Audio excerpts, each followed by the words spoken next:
일어나셔서 오늘 우리에게 주실 하나님 말씀을 함께 읽겠습니다. 창세기 3장 14절에서 19절까지입니다. 창세기 3장 14절에서 19절을 다 같이 한 목소리로 읽도록 하겠습니다. 여호와 하나님이 뱀에게 이르시되 내가 이렇게 하였으니 내가 모든 육축과 들의 모든 짐승보다 더욱 저주를 받아 배로 다니고 종신토록 흙을 먹을지니라.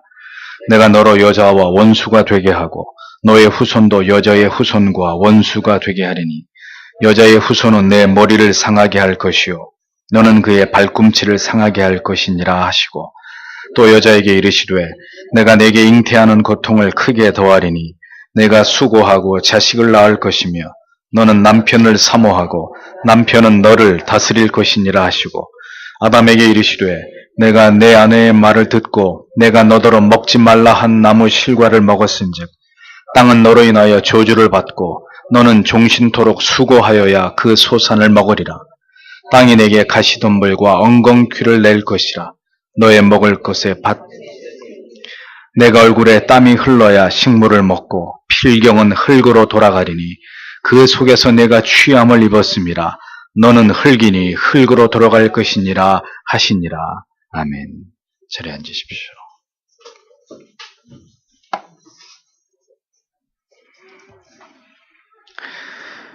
이 시간에도 이 하나님의 준엄하신 말씀이 사람의 말로 들리지 아니하고 하나님께서 우리에게 주시는 말씀으로 우리를 고치시고 우리의 죄를 발각하게 하시고 그래서 하나님 앞에 무릎 꿇게 하시는 어미하신 말씀으로 우리의 마음에 들려지도록 죄인 안에 있는 하나님의 말씀에 대항하고 불복하려고 하는 이러한 모든 죄의 속성들을 성령의 불로 태워주셔서 우리가 하나님의 말씀을 아멘으로 받을 수 있도록 말씀을 전하는 자와 듣는 여러분 모두가 하나님 앞에서 이 하나님의 말씀을 받을 수 있도록 성령께서 도와주시고 조명하여 주시기를 다시 한번 기도하겠습니다.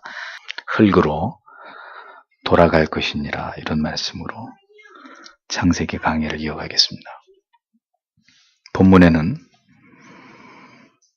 하나님과 언약을 깨뜨리고 죄를 범한 아담과 하와 그리고 뱀과 사탄에 대한 하나님의 저주와 징계가 기록되어 있습니다. 이 말씀을 보면 하나님의 공의는 죄를 범한 인간에게 지체하지 않으시고 시행되었다는 사실을 알 수 있습니다.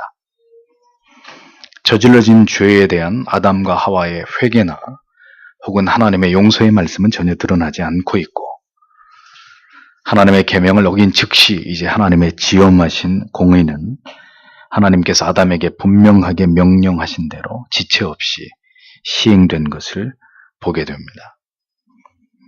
인류 안에 시작된 죄의 역사는 이제 급격히 늘어나는 죄악을 다 기록할 수 없을 만큼 증가되기 시작합니다. 그러나 그와 함께 죄악의 본물이 터지게 된 상황에서 하나님께서는 역사 속에서 비상한 간섭을 통해서 인간의 죄악의 문제를 해결하실 것에 대한 암시가 역시 오늘의 본문 가운데 나타나 있습니다. 하와와 아담에 의해서 거침없이 저질러진 죄악이지만 하나님께서 이루어 가시는 인간을 죄에서 구원하시고자 하시는 구속의 섭리의 역사도 하나님의 위대하신 경륜 속에서 지체하지 않고 신속하게 진행되어져 가고 있음을 성경은 우리에게 정확하게 보여주고 있는 것입니다. 어떤 경우에도 어리석은 우리 인간과는 달리 하나님께서는 절대로 당황하시는 분이 아니십니다. 또한 인간을 신뢰하거나 인간에게 기대하시는 하나님도 아니십니다. 하나님께 있어서 인간의 어떤 경우에도 인간은 하나님에게 있어서 신뢰의 대상이 아닙니다. 성경은 어디에도 하나님께서 우리를 신뢰한다고 말씀하고 있지 않습니다. 다만 사랑하신다고 말씀하고 있을 따름입니다. 그러하기에 하나님께서는 아담과 하와에게 불같이 진노하시거나 어떤 서운함을 표현하시거나 왜 이렇게 미련한 죄를 범했는지에 대해서 계속해서 추궁하고 몰아세우시는 하나님이 아닌 것을 드러내고 있습니다. 구차한 변명이나 핑계 같은 것은 아무런 의미가 없습니다.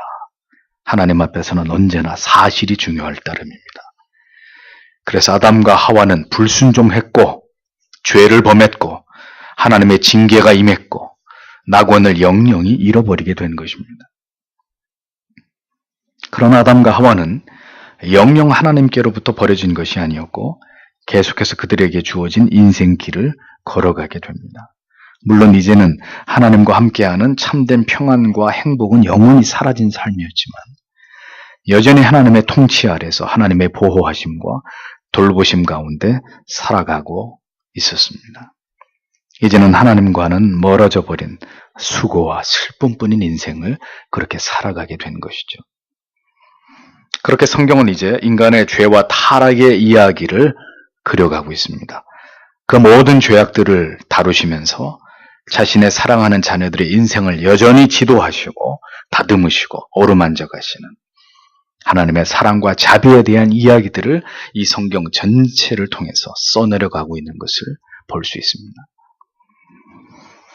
자, 오늘의 본문을 볼까요? 14절에서 15절을 보면 그리고 여호와 하나님이 그 뱀에게 말씀하셨다. 내가 이것을 하였기 때문에 너는 모든 가축과 들의 모든 짐승보다도 저주를 받아 너는 너의 배로 다닐 것이다. 그리고 너는 내 생명의 모든 날에 티끌을 먹을 것이다.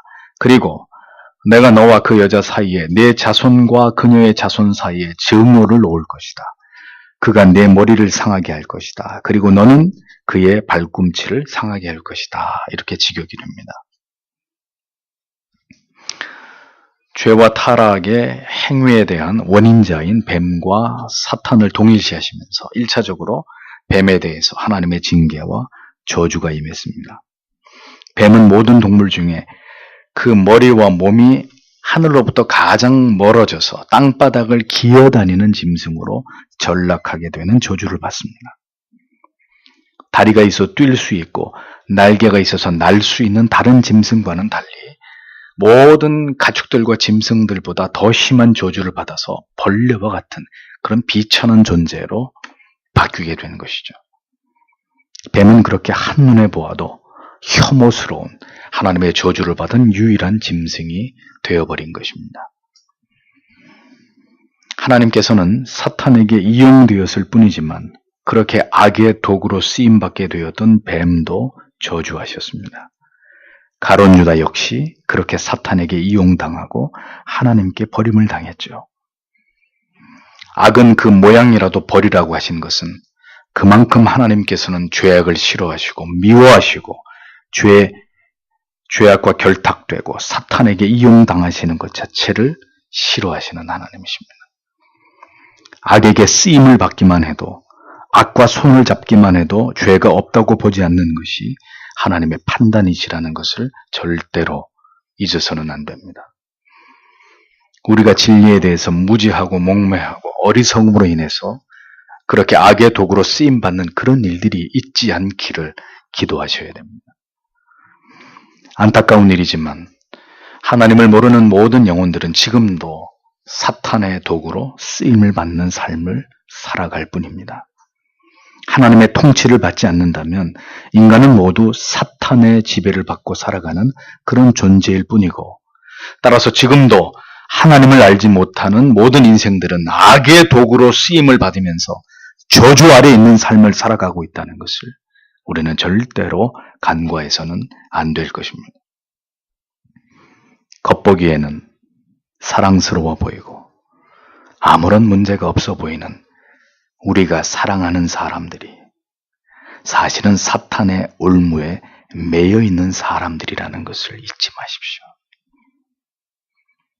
오늘도 이러한 선명한 복음을 듣지 않고 있는 우리의 부모님이나 배우자나 여러분들의 자녀들의 영혼이 지금도 의심할 바 없이 지옥을 향하고 있다는 사실에 대해서 우리는 깊이 슬퍼하고 마음 아파해야만 합니다. 원수가 되게 하고 라고 번역된 원래의 의미는 증오를 계속해서 놓을 것이다 라는 뜻의 미완료형 시제의 동사입니다. 하나님께서는 뱀과 여자 사이에 영원히 좁혀지지 않고 해결되지 않는 적의와 원한이 영원히 지속되게 하시겠다고 예언하셨습니다. 그로 인해서 여자의 후손은 뱀에 대한 증오를 계속해서 가지고 있을 것이고, 뱀 또한 여자의 후손을 상하게 하려고 항상 기회를 노리게 되는 이런 일들이 벌어지게 되는 것이죠. 악한 사탄은 언제나 성도에게 혐오와 증오의 대상이 되어오고 있는 것이고, 지금도 사탄은 많은 사람들의 영혼을 미혹에 빠뜨려서 지옥으로 이끌어가고 있는 것이고, 할 수만 있으면 신자까지도 타락해 하고 죄악에 빠뜨리기 위해서 혈안이 되어 있는 존재가 사탄입니다. 그러한 관계는 마침내 여인의 후손에서 태어날 메시아에게로까지 이어져서 예수 그리스도의 대속으로 말미암아 결국은 모든 인류를 죄에 빠뜨리려던 마귀의 계략은 산산이 깨어지므로 그의 머리가 상하게 되는 결과를 낳게 될 것이고, 사탄은 구속의 사명을 감당하기 위해서 이 땅에 오신 여자의 후손에서 태어난 하나님의 아들 예수 그리스도를 순환과 죽음에 이르게 하므로 다시 부활하실 예수 그리스도의 발꿈치를 상하게 할 정도의 궁극의 패배를 맛보게 될 것이라는 것을 하나님은 이 말씀 안에서 이미 예고하신 것을 보게 됩니다. 여인의 후손과 사탄의 싸움에서 최후 승자는 하나님의 아들이신 구주 예수 그리스도가 되실 것을 하나님은 이미 창세기에서 이 말씀을 통해서 선언하셨던 거죠. 그러므로 예수 그리스도의 이 땅에 오심은 바로 사탄의 머리를 상하게 하려 하심이 명백한 이유라는 것을 알 수 있는 것입니다. 결국은 이 땅에 하나님의 나라를 세우고 하나님의 택하신 모든 백성들을 복음으로 불러 모으기 위해서 주님께서는 이 땅에 오신 것이라는 것. 주께서는 십자가에서 순환과 죽음을 당해야 했지만 이것은 사단의 승리가 결코 아니라 십자가의 순환과 죽으심과 부활하심을 통한 궁극의 메시아의 승리가 될 것임을 성경은 이미 창세기 속에서 이 사실을 담아내고 있었던 것입니다. 성경은 이렇게 예수 그리스도와 사탄의 전쟁을 묘사하고 있습니다. 그리고 그 궁극의 승리자가 누구인지도 분명하게 밝히고 있습니다. 이 말씀의 의미는 사탄과 교회와 성도 간에도 치열한 싸움이 이 땅에서 끊이지 않을 것이라는 그런 의미를 내포하는 것입니다. 여인의 후손인 하나님의 아들과도 싸움을 거는 사탄이 의의 후손들과 하나님의 택한 백성인 교회와 성도들을 가만히 이 세상 속에서 내버려 둘 일이 있겠습니까? 그런 일은 없는 거예요. 그렇기 때문에 사탄은 지금도 끊임없이 성도와 교회를 공격함으로 하나님의 자녀들인 우리들을 미혹에 빠뜨려서 넘어뜨리려고 하는 모든 악한 일들을 자행하고 있다는 것을 여러분은 잊지 말아야 되는 것입니다. 이미 승리는 확정되었지만 최후의 승리가 선언될 때까지 우리의 황제 되시는 예수 그리스도께서 다시 오셔서 영원한 싸움의 종지부를 찍게 되기까지, 그러므로 신자는 치열한 영적인 싸움을 싸워 나아가는 예수 그리스도의 좋은 군사여야 한다는 것입니다. 죽느냐 죽이느냐, 누구의 머리를 상하게 할 것이냐의 싸움이 아담과 하와의 타락 이후로 시작되었고, 그 끝은 이미 하나님께서 말씀하신 대로 승리가 예수 그리스도의 승리로, 우리의 승리로 확정된 싸움이지만 우리는 하나님의 자녀들로서 이 거룩한 싸움을 싸워 나아가야 될 사명을 받은 자들이다 라는 것을 우리가 알아야 되는 것입니다. 우리가 그리스도인이 되었을 때부터 우리는 이미 그런 의미에서 우리가 원하건 원치 않건 간에 예수 그리스도를 위한 군사가 될 것을 결심한 자들이라는 것을 잊지 말아야 됩니다. 그러므로 이 세상에서의 성도의 삶은 그 자체가 믿음을 지켜내기 위한 마귀와의 치열한 영적인 싸움의 연속인 것이고, 성도의 모든 환경은 이 싸움이 일어나는 영적인 전장으로 여겨야 되는 것입니다. 우리는 이 세상에 산책을 나온 사람들이 아닙니다. 이 세상에서 호의호식하고 잘 먹고 잘 입고 잘 살면서 그렇게 이 세상에서 인생을 즐기러 온 사람들이 아니란 말이에요.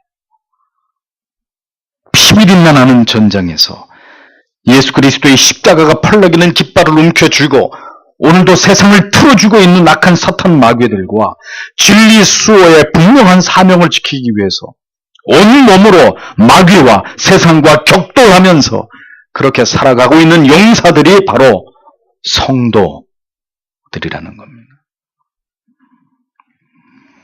자주 말씀드리지만 신자가 자신의 인생을 어떻게 바라보고 인식하느냐에 따라서 여러분들의 삶의 태도와 모습이 그 내용과 질이 결정되는 것입니다. 얼마나 그 사람이 진중한 삶을 진리 앞에서 살 것이냐, 그렇지 않을 것이냐가 결판 나버리는 것입니다. 그리고 그 삶의 열매를 보면 그 사람이 진실로 하나님의 사람인지 하나님의 사람이라고 하면서 여전히 마귀에게 사로잡혀 있는 사람인지를 선명하게 알 수 있는 것입니다. 예수 그리스도께서 이 땅에 계실 때 우리에게 보여주신 삶도 전투적인 삶이었습니다. 그분은 언제나 가는 곳마다 적들을 만드셨고 기꺼이 그 적들을 상대하셨습니다. 야전 사령관처럼 편안한 침대에서 주무시거나 고량진미의 진수성찬을 드신 적이 없습니다. 머리 둘 곳조차 없어졌던 열악한 환경에서도 그분의 관심은 언제나 자신이 메시아이심을 알리시면서 천국의 복음을 전파하시면서 마귀의 일을 멸하시는 일에 모든 초점을 맞추셨던 것을 볼 수 있습니다. 사도들의 삶도 마찬가지입니다. 사도 바울의 삶을 보십시오. 그의 삶에 여유와 낭만, 행복이라고 하는 것은 거리가 멀었습니다. 그 뒤를 잇는 교부들과 그리고 종교개혁자들, 청교도들의 삶을 보십시오. 그들의 삶은 모두 다 일관됐고 공통점이 있었다는 거죠. 그들은 모두 투사로, 전사로 이 세상에 살았던 사람들입니다. 예수 그리스도를 통해서 이 땅에 세워진 하나님의 나라와 공중의 권세 잡은 마귀가 건설한 세상이라는 거대한 나라 사이에는 끊임없는 공방전이 일어나고 있습니다. 그것이 구속사의 내용입니다. 하나님께서 그렇게 될 것을 예언하셨고 그 예언이 위대한 결말을 향해서 오늘도 역사 속에서 진행되어 가고 있는 것입니다. 우리는 그 위대한 역사의 한복판에서 이 시대에 우리가 감당해야 될 영적인 싸움을 싸워 나아가고 있는 우리의 신분은 그리스도의 군사들이라는 거죠. 싸움에 임한 군사에게 휴식이라는 것은 없습니다. 싸움이 끝이 나야 쉴 수 있는 것입니다. 우리는 모두 예수께서 이미 승리를 선포하신 그 싸움에 참여한 그리스도의 군사들이다. 절대로 잊어서는 안 됩니다. 우리의 삶은 결코 멈출 수 없는 영적인 치열한 싸움이 일어나고 있는 현장이다. 우리는 그렇게 우리의 인생을 이해하고 살아가야 되는 것입니다. 하나님의 징계는 이제 하와와 아담에게 이어지고 있습니다. 16절, 17절을 보면 그가 그 여자에게 말씀하셨다. 내가 너의 잉태의 고통을 크게 더할 것이다. 너는 고통 속에서 아이들을 낳을 것이다. 그리고 너의 남편에게 너의 사모함이 있을 것이다. 그리고 그는 너를 다스릴 것이다. 그리고 그가 아담에게 말씀하셨다. 내가 내 아내의 음성을 듣고 내가 너에게 명하여 먹지 말라고 말한 그 나무 실과를 내가 먹었다. 땅은 너 때문에 저주를 받게 되었고 너는 내가 사는 모든 날 동안 수고로의 그것을 먹게 될 것이다. 이렇게 직역이 됩니다. 성경을 보십시오. 하와가 먼저 하나님께 벌을 받고 있습니다. 이는 하와가 사탄에게 꾀임을 받아 범죄를 저지른 최초의 죄인이기 때문입니다. 그녀가 받은 벌은 먼저 해산의 고통이 크게 더해지는 것이었습니다. 하나님께 범죄한 것이 얼마나 큰 고통을 가져다 주었는지를 모든 하와의 후예들인 여성들은 해산의 수고를 경험하면서 그것을 단적으로 느끼게 하신 것이 하나님의 벌이었습니다. 또한 인간이 죄를 범할 때 하나님이 느끼시는 그 비애의 고통이 얼마나 극심한 것인지를 해산의 고통을 통해서 생생하게 느껴보도록 하나님은 그와 같은 섭리 속에서 여인들에게 이와 같은 벌을 내리신 것입니다.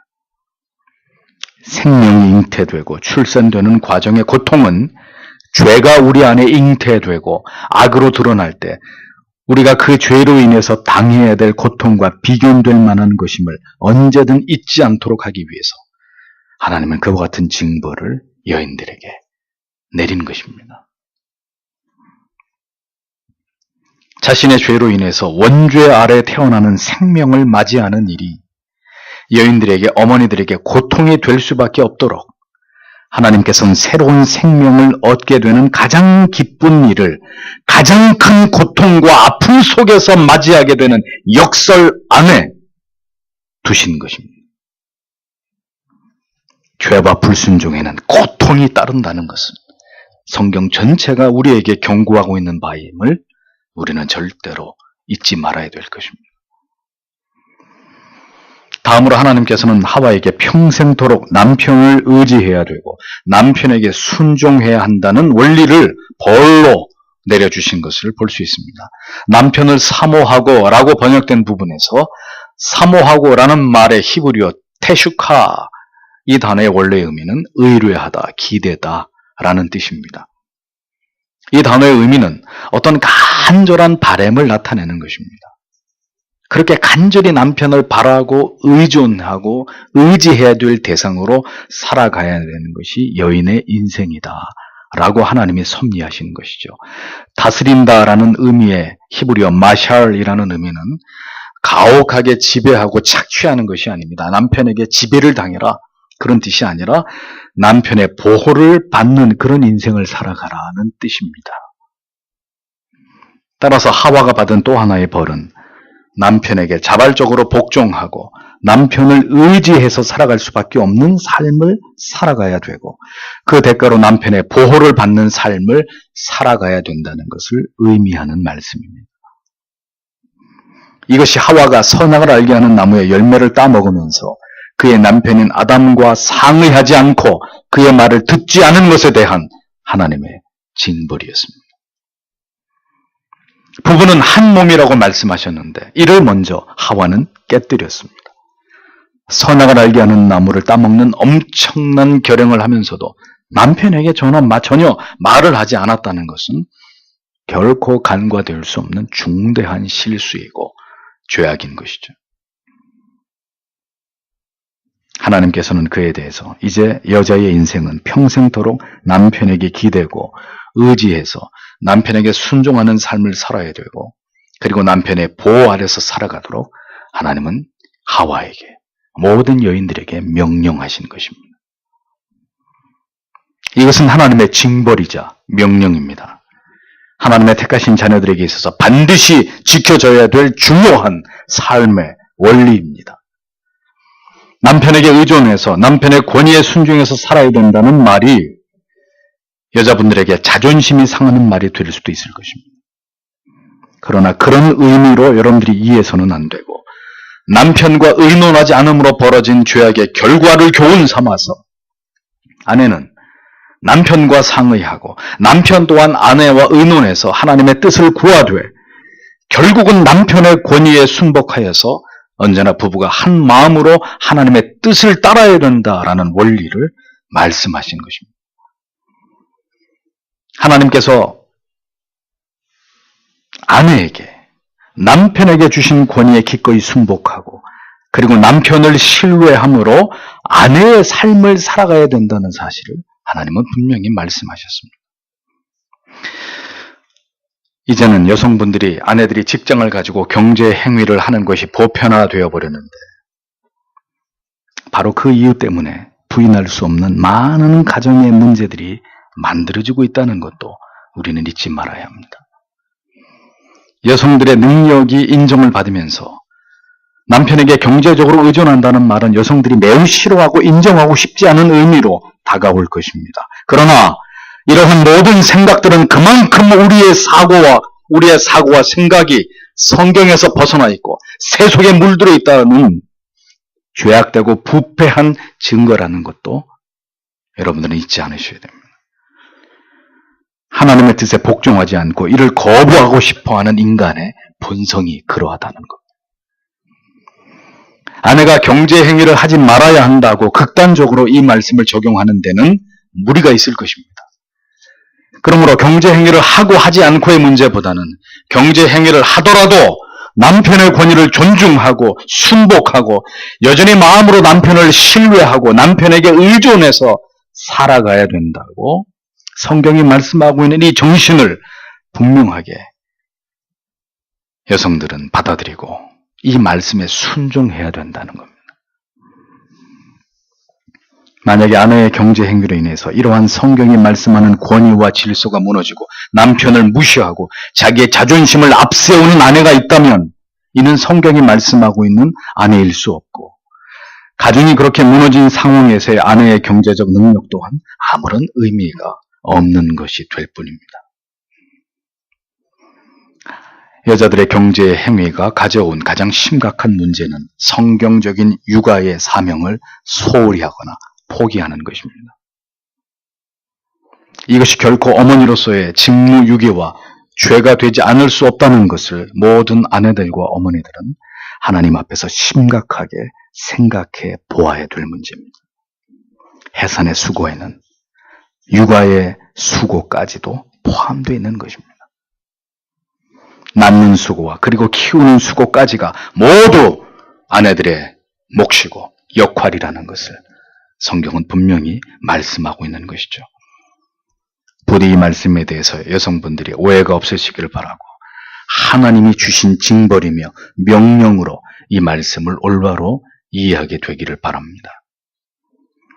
우리가 모두 죄인임을 안다면 겸손하게 우리가 지은 죄에 대한 하나님의 징계가 그러하다고 할 때 그러한 원리에 순복하는 것이 그리스도인입니다. 나는 그러한 도에는 복종할 수 없다고 생각한다면 또 다른 삶의 불행과 고통을 양산하게 될 것이고 결국은 신앙을 부인하는 것이 되고 그러한 삶을 계속 고집한다면 그 사람은 신자가 아닌 것이죠. 성경의 원리는 그것을 말씀하고 있지 않기 때문입니다. 여성의 권리가 성경을 벗어나고 아내들의 경제적 독립을 주장하는 일은 결코 성경적이지 않습니다. 그러한 사고는 이 시대가 만들어낸 탈성경적이고 인본주의적인 사고일 뿐입니다. 남편의 경제활동에 의존하는 것이 굴욕적이라고 느끼고 그렇게 자기도 경제적으로 독립하겠다고 하는 그 생각과 발상 자체가 하나님의 법을 무시하고 자신을 주인으로 삼고 있는 감출 수 없는 죄성이라는 것을 우리는 분명하게 깨달아야 되는 것이죠. 부부는 모두 자기의 삶이 아닌 부부가 하나인 우리의 삶을 살아가야 될 관계 안에 있는 사람들입니다. 네가 벌어서 네가 쓰고 내가 벌어서 내가 쓰고 각자 다른 통장을 가지고 살아가는 그리스도인들의 부부가 아닙니다. 그런 관계는 반드시 무너지게 되어 있습니다. 이러한 성경의 말씀의 명령을 어길 때 부부의 관계는 깨어지고 갈등이 생겨나고 결국 가정은 무너지고 고통을 당하는 일들이 일어나게 되어 있는 것입니다. 성경의 원리를 쫓지 않고 성경이 말씀하고 있는 은혜를 입을 수는 없는 것입니다. 중요한 것은 이러한 하나님의 명령은 분명한 죄인에게 임한 징벌 가운데 하나라는 점입니다. 그렇게 해도 되고 하지 않아도 되는 문제가 아니라 하와의 죄로 인해서 하와가 받은 모든 여성들이 하나님께 받은 징벌이자 명령이라는 것을 절대로 잊어서는 안 됩니다. 선택의 여지가 없고 이 말씀에 불순종하는 자는 하나님의 자녀가 아닌 것이라는 것을 기억해야 되는 것이죠. 그럼 아담에게 주어진 징벌은 무엇입니까? 징벌을 말씀하기 전에 하나님께서는 아담이 무엇을 잘못했는지 왜 벌을 받아야 되는지를 분명하게 지적하고 계십니다. 내가 내 아내의 말을 듣고 내가 너더러 먹지 말라 한 나무 실과를 먹었은즉 이라고 말씀하고 있습니다. 아담의 치명적인 죄가 무엇입니까? 하나님의 말씀보다 그의 아내의 말을 따르는 것이다. 이 부분을 하나님이 정확하게 지적하셨습니다. 바로 이것으로 인해서 하나님께서는 하와에게 이제는 내가 남편을 좌지우지하는 것이 아니라 영원히 내가 내 남편의 말에 순종함으로 하나님께서 세운 원리와 법을 따라야 한다고 말씀하신 것입니다. 아담은 아내를 혼자 두지 말아야 했고 하와가 죄를 범하지 않도록 제재했어야만 했습니다. 그런데 그런 직무를 유기하고 아무 생각 없이 아내의 말만 듣고 범죄를 저지르고 말았습니다. 이것이 하나님을 보실 때 명백한 죄였던 것입니다. 왜 아내를 바르게 지도하지 않았고 그녀가 그런 유혹에 빠져 죄를 범하도록 방치한 것인지, 그리고 분명하게 하나님께로부터 직접 지엄한 금령을 들었음에도 아내가 건네준 선악을 알게 하는 나무의 열매를 아무 저항과 거부 없이 받아 먹은 것인지, 왜 하나님의 말씀이 아닌 사람의 말에 넘어간 것인지 하나님께서는 엄하게 아담을 꾸짖고 계셨습니다.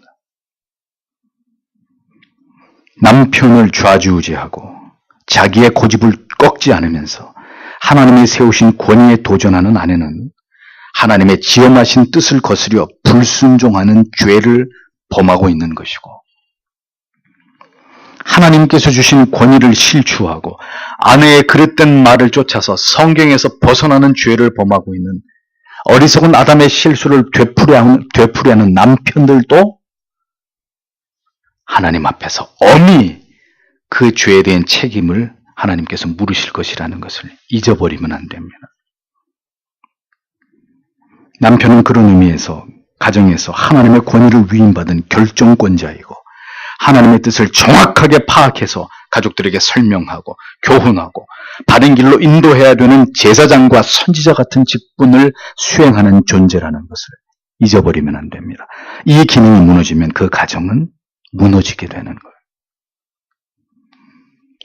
그리고 아내는 남편이 바로 그 일을, 하나님께 위임받은 그 일을 잘 감당하도록 돕는 배필, 조력자, 응원자라는 사실을 절대로 잊어서는 안 됩니다. 이 시대 기독교인들의 가정에서 찾아볼 수 있는 심각한 영적인 기형과 그리고 가정이 깨어지는 모든 일들은 불신자와의 결혼이 가장 큰 원인이고, 신실하고 경건하지 않은 부부들의 신앙으로 인해서 성경의 원리가 남편과 아내에 의해서 지켜지지 않고 있기 때문입니다. 성경의 가르침을 어기고 자기들의 생각대로 자기들의 형편과 상황에 따라서 시대의 필요에 따라서 원칙도 원리도 없이 불신자처럼 무질서하게 살아가는 것입니다. 이것은 모두 하나님의 법과 명령과 원리를 깨뜨리는 죄입니다. 부부의 관계와 가정을 결국 불행과 파탄으로 몰고 가는 가장 근본적인 원인이 되는 것이라는 겁니다. 아담에게 징벌이 가해지고 있습니다. 먼저 아담으로 인해서, 아담과 하와로 인해서 땅이 저주를 받게 되었다고 말씀하고 있습니다. 땅은 너로 인하여 저주를 받고 라고 말씀했습니다. 아담과 하와의 범죄는 그 저주의 대상이 있어서 이제 그들을 뛰어넘어서 아담과 하와가 발을 딛고 살아가고 있는 모든 땅이 저주를 받게 되는 결과를 초래했습니다. 이 세상이, 이 온 지구가 하나님께 저주를 받게 됐다라는 뜻입니다. 아담과 하와 때문에 말입니다. 천지와 이 세상을 지으시고 그 아름다움에 대해서 심히 기뻐하셨던 하나님이 그 지으신 이 세상을 하나님이 다시 아담과 하와 때문에 저주하시게 되는 그런 일이 벌어지게 되는 것이죠. 땅의 모든 것, 자연 만물을 포함한 모든 피조 세계 전체가 하나님께 저주를 받게 된 것입니다. 저주를 받은 땅은 이제 18절의 말씀처럼 가시덤불과 엉겅퀴가 자라나는 것이 되어버렸습니다. 이제는 저절로 사람이 먹을 과실이나 채소가 자라나는 그런 풍요로운 동산이 아니라 척박한 환경으로 변하게 되었다는 뜻입니다. 평생토록 생명이 있는 동안에 이 척박해진 땅을 개간하고 농사를 지어야만 먹을 것을 얻을 수 있는 노동에 따른 고통을 하나님은 아담에게 징벌로 내리셨던 것입니다. 수고하여야라는 의미는 그냥 가벼운 일이 아니에요. 그냥 쉽게 할 수 있는 그런 일이 아니라 고생스러움을 뜻하는 단어입니다. 이제 이 세상에서 땀을 흘리지 않아도 되는 쉬운 일이라고 하는 것은 남자들에게, 남편들에게 이제는 존재하지 않는다라는 뜻입니다. 죽을 때까지 육체적으로 정신적으로 고통을 당하면서 일을 해야 되는 것이 모든 남자들에게, 남편들에게 주어진 하나님의 징벌이다 라는 것을 잊어서는 안 됩니다. 그래서 일자리를 구하기가 이렇게 힘들고, 또 직업을 가지고 살아가는 일 자체도 엄청난 스트레스와 육체적인 피로를 쌓아가는 일이 될 수밖에 없게 된 것은 우리가 하나님 앞에 받은 징벌로 말미암은 것이죠. 타락하기 전 아담이 에덴 동산에서 모든 짐승들의 이름을 지어줄 때만 해도 노동의 가치는 신성한 것이었습니다. 그러나 타락과 번제가 그 노동에 보람있고 기쁘고 하나님께 영광이 되었던 가치를 하락시켜서 땀을 흘리면서 고통을 수반하는 일로 뒤바꿔버린 거죠. 일을 하지 않으면 먹고 살아갈 수 없는 인생을 모든 남자들이 살아가도록 하나님은 그렇게 아담의 후예들에게 벌을 내리신 것입니다. 여전히 남편과 남편이 될 형제들은 바로 이 노동과 그리고 재화로 인해서 적지 않은 고통을 당하고 있습니다. 그래서 이 타락한 세상이 이제는 남편도 모자라서 아내들까지도 가정의 일과 가장 중요한 육아를 뒤로 하고 직업 전선에 뛰어들고 그래서 먹고 사는 일에 집중하도록 그런 상황들을 만들어내고 있습니다. 그래서 일과 육아의 파김치가 되어가는 아내들, 그리고 육체적으로 정신적으로 무너지고 있는 남편들, 그들이 비록 신자라 하더라도 그들이 만들어가고 있는 가정은 그래서 더 이상 견디지 못하고 천국과는 점점 멀어지는 것이고 지옥을 방불하는 곳으로 바뀌어져 갈 수밖에 없는 것입니다. 남편이 무능하게도 아내를 직업전선으로 내몰고 자신은 전혀 경제행위를 하지 않고 집에 틀어박혀 있는 것도 역시 성경적이지 않은 것입니다. 성경은 분명히 남편에게 가족을 부양하기 위한 노동의 책임을 부과하고 있습니다. 이 일은 영원히 남편들이, 아버지들이 감당해야 될 몫인 것이죠. 사탄은 돈의 위력 앞에서 그렇게 모든 세상을 굴복시켜버리고 이제는 신자들까지도 돈 때문에 하나님의 계명에 순종하지 못하게 함으로 결국은 신자의 영혼을 무너뜨리고 신자의 가정을 파괴시키는 결과를 낳게 하는 이 계략을 아주 유효적절하게 이 시대 속에서 사용하고 있습니다. 끔찍한 세상입니다. 정말 신자들이 성경의 원리를 붙들고 그것을 지켜내기 위해서 최선을 다하면서 그렇게 신자의 삶을 살아갈 은혜를, 하늘의 능력을 구하지 않고는 도저히 살 수 없는, 도저히 살아갈 수 없는 그런 세상으로 점점 더 세상이 바뀌어져 가고 있는 거예요. 그러니까 세상이 만든 원리에 굴복하라는 거예요. 그래야 먹을 것을 주겠다는 거죠. 그래야 너희 자녀들의 미래를 열어주겠다는 것입니다. 누가? 사탄이 그렇게 하는 거죠. 세상의 권세를 틀어주고 그렇게 신자들을 압박해오고 있는 것입니다. 그래서 신자는 이 세상에서 잘 사는 것이 목적이 되어서는 안 되는 것입니다. 말씀을 따라서 바르게 살아가는 것이, 그것을 통해 하나님께 영광을 돌리는 것이 삶의 목적이 되어야 하는 것입니다. 그것이 우리가 존재하는 목적이 되게 해야 하는 것입니다. 주님께서는 메시아의 사명과 뜻을 이루시기 위해서 이 세상에 인간의 몸을 입고 오셔서 가장 낮은 삶을 택하여 살아가셨습니다. 이것은 우리에게 무엇을 웅변적으로 말씀하고 있는 것입니까?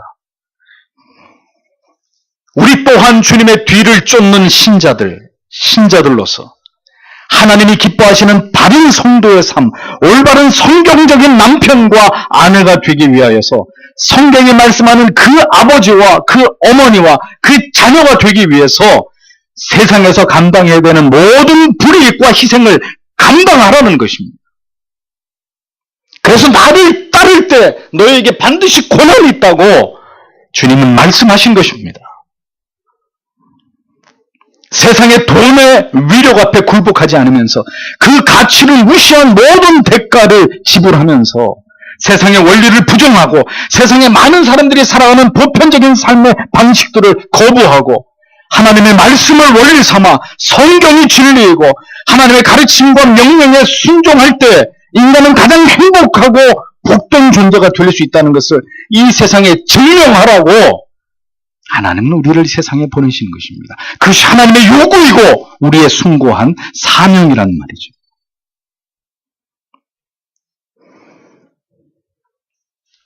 그런데 돈 앞에서 다 무너져 버리는 것입니다. 교회의 순수함도, 성도의 순결도, 목회자의 성직자의 거룩도 다 무너져 버리는 것입니다. 화려한 세상이, 그리고 돈이 우리와 우리의 영혼을 행복하게 해줄 것이라고 기대하지 마십시오. 세상은 온갖 방법으로 신자의 영적인 삶을 가로막을 것입니다. 우리의 삶이, 우리의 영혼이 말씀과 멀어지고 깊은 기도가 사라질 때 우리의 영혼이 점점 더 고사되는 거예요. 말라 비틀어져 가는 것입니다. 그것이 세상의 노림수입니다. 교회는 다녀. 그러나 영적으로는 아무 능력도 없는 빈 껍데기 같은, 허수아비 같은 그런 존재로 교회를 다니라는 것이죠.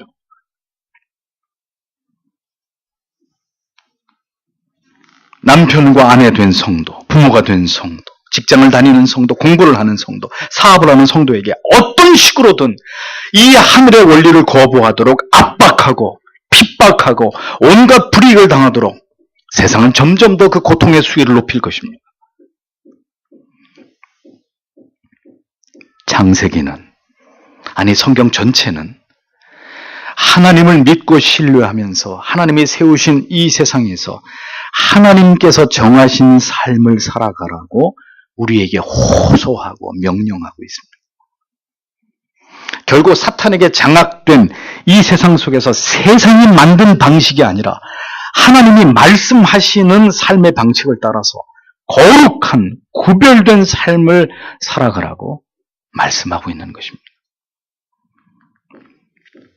그러면 도저히 살 수 없을 것 같지만 하나님을 의지함으로, 하나님을 신뢰함으로 성경이 말씀하고 있는 그 삶을 살아가라고 우리에게 오늘도 이 진리는 외치고 있는 것입니다.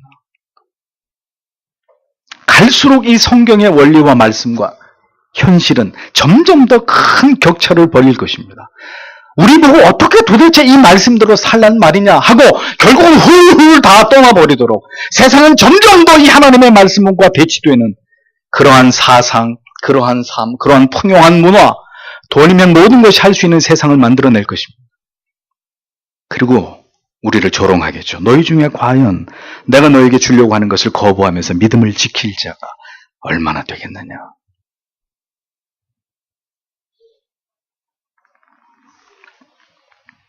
(18절과 19절을) 보겠습니다. 그리고 가시와 엉겅퀴를 내게 낼 것이다. 그리고 너는 그들의 채소를 먹을 것이다. 너는 그 땅으로 돌아갈 때까지 내 얼굴에 땀으로 음식을 먹을 것이다. 왜냐하면 너는 그곳으로부터 취해졌기 때문이다. 너는 흙이다.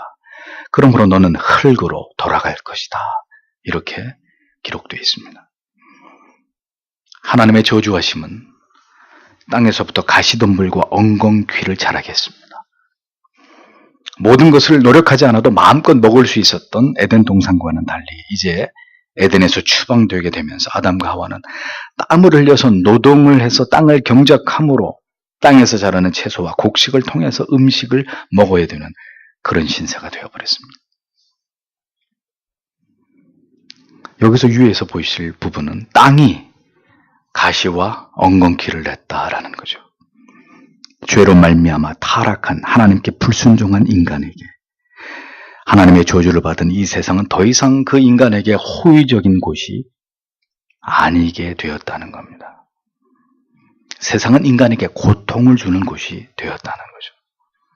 살아가기 위해서 최선의 노력을 다하지 않으면 살아가기 힘든 세상으로 뒤바뀌어 버렸습니다. 여러분, 왜 지구에서 물이 점점 줄어들고 있습니까? 우리나라도 유엔이 정한 물 부족 국가인데도 우리는 아직은 펑펑 물을 지금 쓰고 있죠. 세상에 물이 점점 줄어들고 있어요. 그래서 싱크홀 같은 이런 지각 운동이 일어나는 거죠. 지진이 끊이지 않습니다. 화산이 폭발합니다. 여전히 기아와 기근으로 죽어가는 생명들이 발생하고, 여전히 이 지구에서 치료할 수 없는 그런 질병들이 계속해서 만들어지고 있습니다. 전염병들이. 땅이 모두 가시와 엉겅퀴를 내고 있기 때문입니다. 더 이상 지구는 인간에게 편하고 안락하기만 한 집이 결코 아닙니다. 대한민국도 맑은 공기가 그리워지는 그런 나라가 되고 있잖아요. 땀을 흘려서 논밭을 가꾸고 집을 짓고, 집을 지으면 답니까? 세월이 흘러가면 또 수리를 해야 되고, 이제는 힘들게 인간이 일을 해야만 이 모든 것들을 누리고 유지하고 지킬 수 있는 세상은 그렇게 불편한 곳이 되어버렸습니다. 노동의 고통을 통해서만 인간에게 필요한 모든 것이 공급되고 유지되고 보존되는 세상으로 바뀌어버린 것이죠. 하나님께서 모든 것을 통치하실 때 인간에게 노동이란 고통이 아니었습니다. 그러나 이제는 인간의 필요를 인간이 스스로 조달하게 하신 이후에 노동이란 인간에게 고통과 괴로움의 이유가 되어버린 것입니다. 노동 자체가 죄의 결과는 아니지만 하나님께서는 그 노동에 형벌을 부과하셔서 그 노동을 감당하는 과정에서 여러 가지 피로와 공경과 좌절과 실패들이 우리를 어렵고 힘들게 하도록 하나님이 그렇게 만들어 버리신 거예요. 그것이 죄를 범한 인간에게 주어진 이 세상에서 우리가 받아야 되는 벌인 것이죠.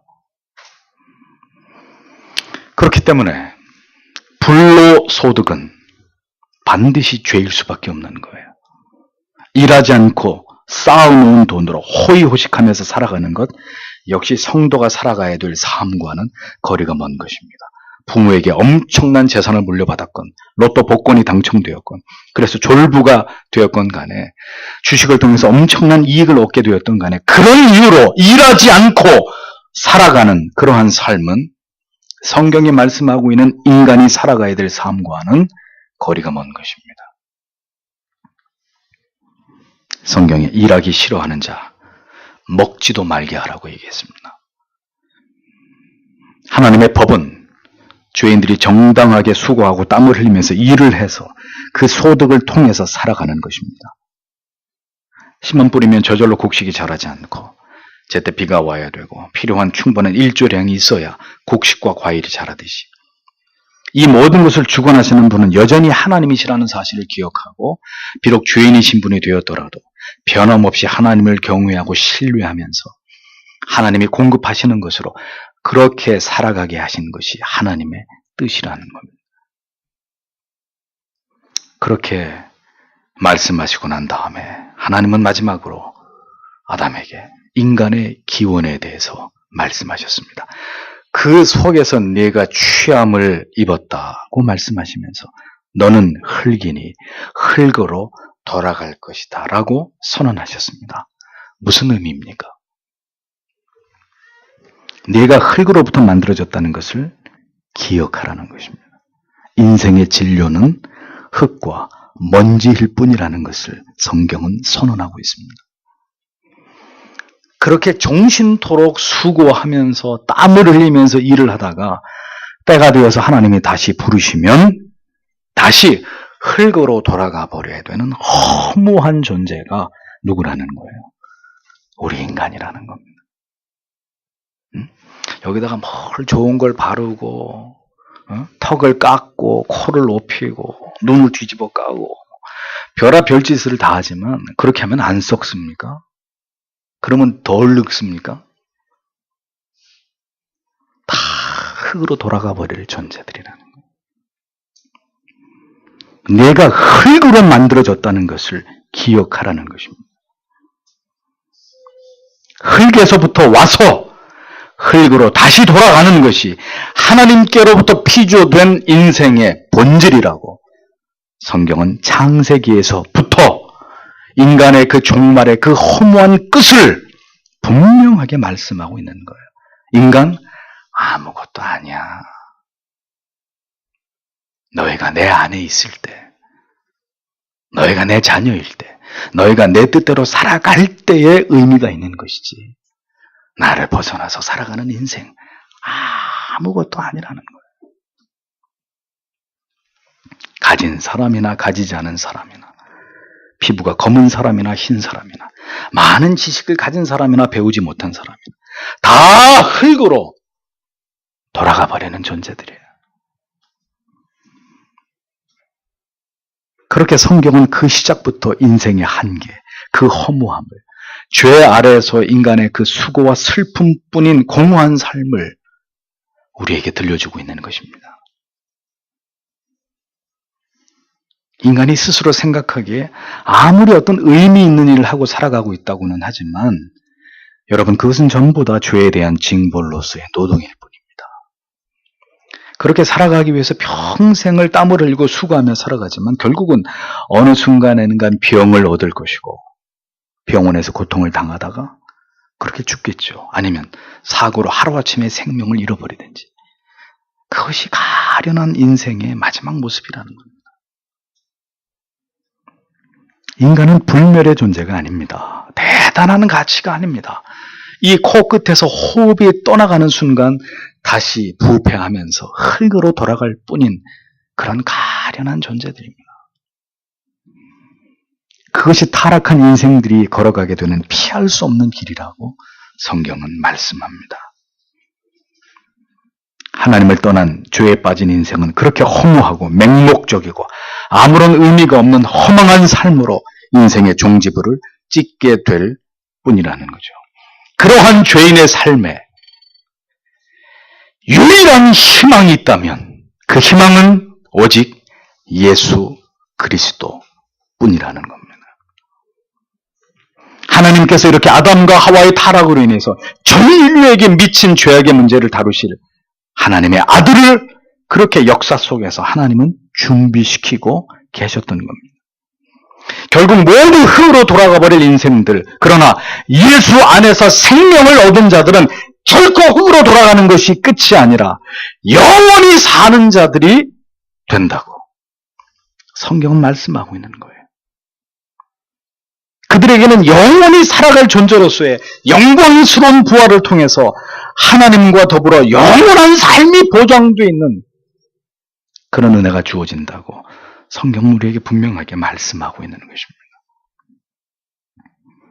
인간은 이 세상에서 하나님의 존재하심을 알지 못하는 한 절대로 의미 있는 인생을 살아갈 수 없습니다. 또한 예수 그리스도 안에 있는 생명을 발견하였어도 매 순간 우리와 함께 하시고 우리 안에서 역사하시는 예수 그리스도의 은혜 없이는 결코 인생을 살아갈 수 없을 만큼 우리는 연약한 존재에 지나지 않다는 것을 잊어서는 안 되는 것입니다. 죄인이 주의 은혜가 없이 어찌 이 고난으로 점철된 인생을 자기의 힘으로 살아갈 수 있겠습니까? 하나님께서 말씀하신 명령과 형벌로서의 우리에게 주어진 모든 수고로운 길을 우리가 어떻게 우리 힘만으로 감당할 수 있겠습니까? 그러므로 오늘도 우리는 주의 긍휼과 자비 앞에 엎드릴 수밖에 없는 것입니다.